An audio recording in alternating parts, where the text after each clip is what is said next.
आज हम लोग बहुपदी व्यंजक यानी पॉलिनोमियल्स के बारे में सीखेंगे, जो कि बहुत सारे बोर्ड्स में क्लास 9 में पढ़ाया जाता है और किसी किसी बोर्ड में क्लास 10 में पढ़ाया जाता है। और यदि आपको मेरा वीडियो पसंद आए तो मेरे चैनल को सब्सक्राइब कर दीजिए और लाइक करिए। तो सबसे पहले हम लोग जानेंगे कि बहुपदी व्यंजक किसको कहते हैं। तो जैसे कि यहाँ पर दिया गया है, सभी बीजगणितीय व्यंजक यानी एल्जेब्रिक एक्सप्रेशंस जिनके चल राशि यानी वेरिएबल्स का घातांक यानी पावर अखंड संख्या हो यानी होल नंबर हो, तो उन्हें बहुपदी व्यंजक कहा जाता है। जैसे यहाँ पर एक एग्जाम्पल दिया गया है y⁵ + 6y + 5। इसमें चल राशि क्या है, हम लोग देख पा रहे हैं। इसमें चल राशि क्या है, y है, और y का जो घात है यानी पावर है या फिर जिसको हम लोग घातांक बोलते हैं वह कितना है, 5 है। और 5 क्या है, एक होल नंबर होता है। होल नंबर किसको बोलते हैं, 0 से लेकर के 1 2 जितने हम लोग काउंटिंग करते चले जाएं वे सभी क्या होंगे, होल नंबर होंगे। यानी काउंटिंग नंबर इंक्लूडिंग 0 को हम लोग क्या बोलते हैं, होल नंबर बोलते हैं। तो 5 क्या है, होल नंबर है। इसलिए y⁵ + 6y + 5 जो है यह क्या है, यह एक पॉलिनोमियल्स है। यहाँ पर भी जो y है इसका जो घात है यानी जो पावर है ये 1 है। ये भी क्या है, एक होल नंबर है। यानी जितने भी चल राशि रहेंगी यदि उनका घात होल नंबर हो यानी पावर जो है होल नंबर हो तो उसको हम लोग बहुपदी व्यंजक बोलेंगे। जैसे यहाँ पर एक एग्जाम्पल हुआ, सेकंड एग्जाम्पल यहाँ पर दिया गया है x² + y² + 2xy। हम लोग देख पा रहे हैं यहाँ पर भी जो चल राशियां हैं x और y, यहाँ पर उसका घात क्या है, 2 है। 2 एक होल नंबर है। y का पावर 2 है, ये भी एक होल नंबर है। यहाँ पर भी हम लोग देख पा रहे हैं x का पावर कुछ नहीं यानी 1 है, ये भी एक होल नंबर है। y का पावर 1 है, ये भी एक होल नंबर है। यानी क्या मतलब हुआ, इसका मतलब यह हुआ कि x² + y² + 2xy एक बहुपदी व्यंजक है, यानी यह पॉलिनोमियल्स है। ठीक है। और हम लोग देख पा रहे हैं कि इसमें कुल कितने पद हैं। जैसे पहले एग्जांपल में दिया गया था y⁵ + 6y + 5। हम लोग देख पा रहे हैं यहाँ पर 3 पद हैं। ठीक है, यानी ये ट्राइनोमियल है। सेकंड में भी हम लोग देख पा रहे हैं 3 पद है, ये भी ट्राइनोमियल है। पहले पद में हम लोग कितने चल राशि को देख पा रहे हैं, सिर्फ y है, यानी एक चल राशि युक्त यह बहुपदी व्यंजक है। दूसरे में हम लोग देख पा रहे हैं कि इसमें x भी है और y भी है, यानी यह 2 चल राशि युक्त बहुपदी व्यंजक है। ठीक है। इसके बाद हम बात करेंगे ऐसे व्यंजक की जो बहुपदी व्यंजक न हो यानी पॉलिनोमियल्स न हो। जैसे मैं यहां पर एक एग्जांपल दिया हूं √y + 5y + 6। ठीक है। यहां पर हम लोग देख पा रहे हैं y जो है रूट में दिया गया। y रूट में होने का मतलब क्या होता है, इसका पावर हाफ। पावर क्या होगा, हाफ होगा। अगर रूट को हटाएंगे तो इसका पावर क्या मिलेगा, हाफ, 1/2 मिलेगा। और 1/2 होल नंबर नहीं होता है यानी अखंड संख्या नहीं होता है। इसलिए इस व्यंजक को यानी जो टर्म्स ये दिया गया है एग्जाम्पल, यह क्या है, यह एक पॉलिनोमियल्स नहीं है। और प्रत्येक पॉलिनोमियल्स का जो भी चल राशियां होती हैं या फिर प्रत्येक पद का क्या होता है, गुणांक होता है। जैसे अगर हम इस पहले एग्जाम्पल की बात करें, y⁵ है + 6y है + 5 है। ठीक है। अब यदि हम बोलें कि ये जो y है, y⁵ जो पहला पद है, इसका गुणांक क्या है, इसके पहले कोई नंबर नहीं है यानी 1 है, इसका गुणांक 1 है। इसी तरह से यदि हम y की बात करें, y का गुणांक इस पॉलिनोमियल्स में क्या है, तो +6 है, प्लस यहाँ पर 5 है। ठीक है, +5 है। यहाँ पर हम लोग चाहें तो इसको क्या लिख सकते हैं, y⁵ + 6y + 5 × y⁵0 लिख सकते हैं, क्योंकि y⁵0 किसी भी राशि का पावर यदि 0 तो उसका वैल्यू 1 होता है, तो 1 × 5 करेंगे तो 5 होगा। ठीक है। तो ऐसी स्थिति में अगर यदि पूछा जाए कि y0 का यहाँ पर गुणांक क्या है, तो हम लोग क्या बोलेंगे, +5 बोलेंगे। ठीक है। तो इसी प्रकार यहाँ भी गुणांक जो दिया गया x² का गुणांक +1 होगा, y² का गुणांक यहाँ पर प्लस दिया गया तो +1, और xy का गुणांक यहाँ पर क्या है, xy है, तो इसका गुणांक क्या होगा, +2 होगा। इसके बाद हम लोग जानेंगे कि पॉलिनोमियल्स यानी बहुपदी व्यंजक को कैसे दर्शाया जाता है। तो बहुपदी व्यंजक को चल राशि के अनुसार fx, py, rxy आदि द्वारा दर्शाया जाता है। यहाँ पर जस्ट मैं थ्री टाइप्स का ही लिखा हूँ, fx लिखा हूँ, py लिखा हूँ, rxy लिखा हूँ, gx लिखा जा सकता है,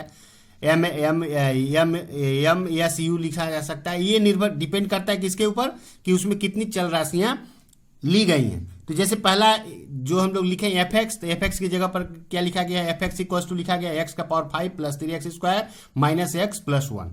ठीक है, तो यहाँ ये क्या है, हम लोग देख पा रहे हैं कि इस व्यंजक में सभी जो टर्म्स हैं, सभी जो चल राशियां क्या हैं, यक्स हैं, इसलिए यहाँ पर लिखा गया है यक्स, यानी फंक्शन ऑफ यक्स। इसको इंग्लिश में यदि बोले तो क्या बोलेंगे, ये फंक्शन ऑफ यक्स है। ठीक है, तो ये फंक्शन ऑफ एक्स हो गया। सेकंड में हम लोग देख पा रहे हैं पी वाई लिखा गया है, तो ये फंक्शन ऑफ वाई है, यहाँ पर वाई को छोड़ करके और कोई टर्म नहीं है। इसी प्रकार यहाँ पर दिया गया आर एक्स वाई। ठीक है, यानी ये क्या है, फंक्शन ऑफ एक्स वाई। इसमें हम लोग देख पा रहे हैं इस व्यंजक में एक्स भी है और वाई भी है। ठीक है, एक्स भी है वाई भी है, इसलिए इस व्यंजक का नाम एक्स वाई हो गया है। ठीक है, तो इस तरीके से हम लोग क्या करते हैं, बहुपदी व्यंजक को दर्शाते हैं, डिनोटेट करते हैं पॉलिनोमियल्स को। इसके बाद हम लोग बात करेंगे बहुपदी व्यंजक का डिग्री, यानी जो पॉलिनोमियल्स होता है उसकी डिग्री क्या होती है। ठीक है, तो सबसे पहले हम लोग जानेंगे डिग्री किसको बोलते हैं। किसी बहुपदी व्यंजक के सर्वोच्च घात यानी हाईएस्ट पावर वाली चल राशि के घातांक यानी पावर को उस व्यंजक का डिग्री कहते हैं। यानी जो पॉलिनोमियल्स होगा उसमें जो चल राशि होगी और उन चल राशियों में जिस चल राशि का घात सबसे ज्यादा होगा उसी घात को हम लोग उस पॉलिनोमियल का डिग्री बोलेंगे। जैसे यहां पर दिया गया fx equal to 5x square plus 3x minus 8। हम लोग देख पा रहे हैं इसमें चल राशि क्या है, x है, और x का हाईएस्ट पावर क्या दिया गया, 2। तो इसलिए यहां पर डिग्री क्या होगी, इस एग्जाम्पल में डिग्री हमारा क्या होगा, 2। ठीक है, इस पॉलिनोमियल का डिग्री क्या होगा, 2। इसके बाद हम बात करते हैं सेकंड वाला पी एक्स वाई दिया गया है, X cube plus Y square plus 3x square Y है। हम लोग इसमें देख पा रहे हैं दो चल राशियां हैं, एक x है एक y है। y का हाईएस्ट पावर क्या है, 2 है, और x का हाईएस्ट पावर क्या देख पा रहे हैं हम लोग, 3 है। ठीक है, तो जो हाईएस्ट पावर होगा उसी को लेंगे हम लोग, तो x का हाईएस्ट पावर 3 है। ठीक है, तो इसलिए इस पॉलिनोमियल्स की डिग्री क्या होगी, 3 होगी। तो इस प्रकार हम लोग क्या करते हैं, किसी पॉलिनोमियल यानी बहुपदी व्यंजक के डिग्री को पता करते हैं। इसके बाद हम लोग बात करेंगे बहुपदी व्यंजक का शून्य। बहुपदी व्यंजक यानी पॉलिनोमियल्स का शून्य क्या होता है, जीरो क्या होता है, कहने का मतलब क्या होता है। तो सबसे पहले हम लोग इसको जानते हैं। तो चल राशि के जिस मान के लिए बहुपदी व्यंजक का मान शून्य हो जाता है उसी मान को बहुपदी व्यंजक का शून्य कहते हैं। यानी हमारे बहुपदी व्यंजक यानी पॉलिनोमियल्स में जो चल राशि होती है उसके यदि किसी मान को रखा जाए और यदि उस पॉलिनोमियल्स का मान 0 हो जाए तो जो हम लोग चल राशि का मान रखे हैं उसी मान को हम लोग उस पॉलिनोमियल का शून्य बोलेंगे। जैसे यहाँ पर दिया गया है, एक पॉलिनोमियल्स दिया गया है, बहुपदी व्यंजक दिया गया है fx equal to X square minus 4। यहाँ पर चल राशि क्या है, x है।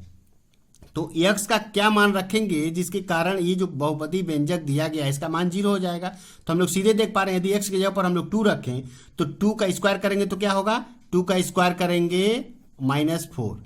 तो देख पा रहे हैं हम लोग 4 माइनस 4 हो गया, यानी 0 हो गया हुआ। तो इसका कहने का मतलब क्या हुआ, तो इस बहुपदी व्यंजक का शून्य क्या होगा, 2। ठीक है, इस बहुपदी व्यंजक के शून्य का मान क्या होगा, 2। यानी इस पॉलिनोमियल्स में x का मान 2 रखने से इस पॉलिनोमियल्स का मान 0 हो जाएगा। अब यहां पर एक पॉलिनोमियल्स यानी बहुपदी व्यंजक का एग्जांपल्स दिया गया, fx इक्वल टू 2x का पावर 6 माइनस 4x का power 5 plus 7x square plus 3। अब यहां से हम लोग कुछ प्रश्नों के उत्तर देंगे। जैसे यदि बोला जाए कि इस पॉलिनोमियल्स का डिग्री क्या होगा, ठीक है, तो हम लोग देख पा रहे हैं यहाँ पर जो चल राशि क्या है, x है, और x का हाईएस्ट पावर क्या दिख रहा है, 6। तो इसका आंसर क्या हो जाएगा, 6। यानी इस पॉलिनोमियल या बहुपदी व्यंजक का डिग्री क्या है, 6 है। इसके बाद यदि बोला जाए कि इसमें कुल कितने पद हैं, तो हम लोग देख पा रहे हैं 1 पद, 2 पद, 3 पद, 4 पद, यानी यह 4 पदी बहुपदी व्यंजक है। ठीक है, इसमें कुल कितने चल राशियां हैं हम लोग देख पा रहे हैं, यक्स को छोड़ करके और कोई चल राशि इसमें नहीं है, तो इसलिए यह एक चल राशि युक्त बहुपदी व्यंजक है। और यह एक बहुपदी व्यंजक इसलिए है क्योंकि यहाँ पर जो चल राशि है उसका जो घात है वो क्या है, अखंड संख्या है। जैसे यहाँ पर 6 है, यहाँ 5 है, यहाँ 2 है। ठीक है, तो ये सभी क्या है, ये बहुपदी व्यंजक हैं। अब यदि हम यहाँ पर पूछें कि x टू द पावर 5 का गुणांक कितना होगा, तो यहाँ पर x टू द पावर 5 हम लोग देख पा रहे हैं, इसका गुणांक क्या होगा, -4 होगा। ठीक है, इसी प्रकार एक्स स्क्वायर का गुणांक क्या होगा, +7 होगा। एक्स टू द पावर 6 का गुणांक क्या होगा, यहाँ पर 2 दिया गया, कोई साइन नहीं, यानी +2 होगा। यहाँ पर x 0 नहीं है, अगर हम लोग चाहें तो 3 into X to the power 0 कर सकते हैं, क्योंकि एक्स टू द पावर 0 का वैल्यू 1 होता है। 3 इंटू 1 करने से क्या होता है, 1 होता है।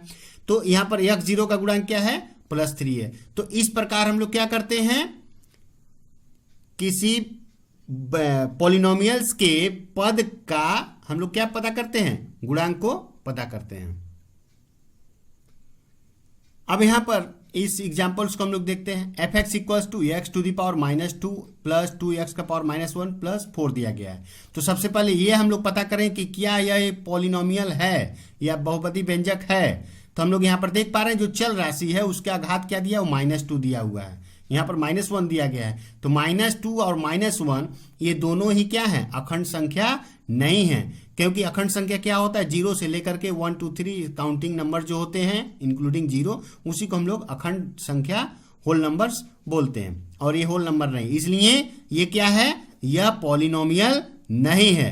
इसी प्रकार f(z) = z + 3/z + 2 दिया गया है। हम लोग यहाँ पर देख पा रहे हैं z है, z का पावर 1 है, ये तो ठीक बात है, बट यहाँ पर 3/z है और 3/z है, तो इसका पावर क्या है, 1, नीचे पावर 1 है। और यदि इस z को हम लोग ऊपर ले जाएं तो पावर क्या हो जाएगा, z का पावर -1 हो जाएगा। ठीक है, इसको यदि हम लोग लिखें तो क्या लिखेंगे, 3 + 3 z का पावर -1 + 2 लिखेंगे। अब हम लोग यहाँ पर देख पा रहे हैं z का पावर -1 है, तो ऐसी स्थिति में क्या ये पॉलिनोमियल है, नहीं है, क्योंकि यहाँ पर z जो चल राशि है उसका घात -1 आया है, जो कि एक होल नंबर नहीं है, इसलिए ये भी पॉलिनोमियल नहीं है। तो इस प्रकार हम लोग पता करते हैं कि कौन सा व्यंजक पॉलिनोमियल है और कौन सा नहीं है। अब यहाँ पर एक क्वेश्चन को हम लोग सॉल्व करेंगे। दिया गया है यदि f(x) = x² + 9x - 6 हो तो f(0), f(1) और f(3) का मान लिखें। ठीक है, तो हम लोग निकालते हैं f(0) यानी f का मान x के जगह पर क्या रखेंगे, 0, यानी f(0). ठीक है, इसको हम लोग निकालते हैं, तो जहां जहां x है उसके जगह पर 0 रख देंगे, तो 0² + 9 इंटू क्या, 0 - 6। तो हम लोग इसको करेंगे तो क्या होगा, 0 का स्क्वायर करते हैं तो क्या होता है, 0, 9 में 0 का गुणा करते हैं तो क्या होता है, 0 - 6। फाइनली इसका आंसर क्या हुआ, -6। यानी इस पॉलिनोमियल में जो चल राशि है यदि उसका मान हम लोग क्या रखें, 0 रखें, तो इस पॉलिनोमियल्स का वैल्यू क्या निकलेगा, -6 निकलेगा। इसी प्रकार f(1) निकालते हैं, यानी जो चल राशि है उसका वैल्यू क्या रखेंगे, 1 रखेंगे। तो यहाँ पर x है, स्क्वायर दिया गया, तो x² यानी 1 का स्क्वायर प्लस 9x है, यानी 9 इंटू 1 -6। 1 का स्क्वायर तो 1 ही होता है, 9 में 1 का गुणा करेंगे तो 9 होता है, -6। अब हम लोग क्या करेंगे, 9 और 1 10 हो जाएगा, जोड़ेंगे और 6 को उसमें से घटा देंगे तो क्या आएगा, 4 आएगा। ठीक है, इसी प्रकार हम लोग क्या करेंगे, f(3) का मान निकालते हैं। f(3) यानी जो चल राशि है उसका मान यदि 3 रखा जाए तो इस पॉलिनोमियल्स का वैल्यू क्या होगा। तो हम लोग रखते हैं, तो 3 रखते हैं तो ये हो जाएगा 3 का स्क्वायर, x के जगह पर रखे तो 3² प्लस 9x है, तो ये हो जाएगा 9 इंटू 3 -6।